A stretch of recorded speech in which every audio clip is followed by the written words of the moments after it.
हैदराबाद की चुनावी लड़ाई दिलचस्प हो चुकी है और एक तरफ हैं ओवैसी बंधु, दूसरी ओर माधवी लता।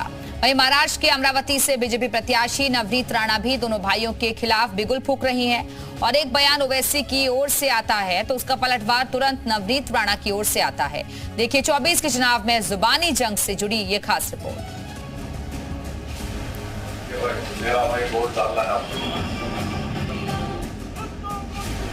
तुमको मालूम ही क्या है छोटा, क्या है नहीं मालूम तुमको, तोप है वो कि ऐसे तोप को तो हम घर के बाहर सजावट के लिए रखते हैं। सबको खींच, पतंग पतंग पतंग।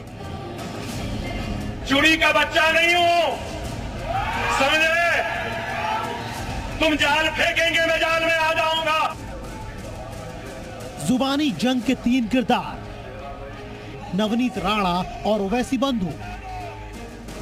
पहले 15 मिनट बनाम 15 सेकंड की जुबानी जंग शुरू हुई तो जुबानी जंग की महाभारत में ओवैसी खानदान के तोप यानी अकबरुद्दीन ने भी मोर्चा संभाल लिया।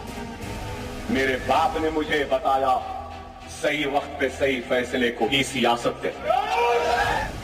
बीजेपी नेता नवनीत राणा को जुबानी जवाब देने के चक्कर में असदुद्दीन ओवैसी ने अपने छोटे को तोप की संज्ञा दी थी, लेकिन ओवैसी खानदान के छोटे ने तोप के मुकाबले खुद को किससे बैलेंस किया वो भी सुन लीजिए। मैं कहता था ना, सालार भी कहते थे, मैं पहले भी कहता था, अरे चुड़ी का बच्चा नहीं हूं। बड़े ने छोटे को तोप बनाया तो छोटे ने खुद को चिड़ी का बच्चा होने से इनकार किया और साफ किया कि वो इसलिए जवाब नहीं दे रही।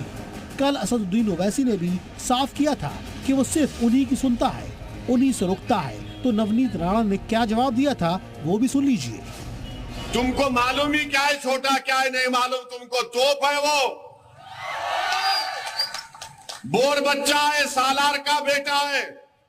बहुत मुश्किल से समझा के बिठाना पड़ता उनको, बहुत मुश्किल से, और उनको समझाने वाले का नाम असदुद्दीन ओवैसी है, किसके बाप को नहीं सुनने वाला है छोटा। कि ऐसे तोप को तो हम घर के बाहर सजावट के लिए रखते हैं। बड़ा कहता है कि छोटा हमारा खूंखार है, अरे ऐसे खूंखार हम घर में पालते हैं। हैदराबाद की सीट पर मैदान में असदुद्दीन ओवैसी के खिलाफ फायर ब्रांड नेता माधवी लता मैदान में है, तो भला वो कैसे पीछे रहती? जिस प्रकार से वो कह रहे थे एक वो शेर है, ये है, वो है, तो तब तो हमको फॉरेस्ट डिपार्टमेंट को इन्फॉर्म करना पड़ेगा और यहाँ के प्रशासन को भी और पुलिस को भी इन्फॉर्म करना पड़ेगा। कुल मिलाकर अकबरुद्दीन ओवैसी के पुराने बयान पर लगातार जुबानी जंग चल रही है। इसका अंत कब तक होगा कहना मुश्किल। ब्यूरो रिपोर्ट, जी मीडिया।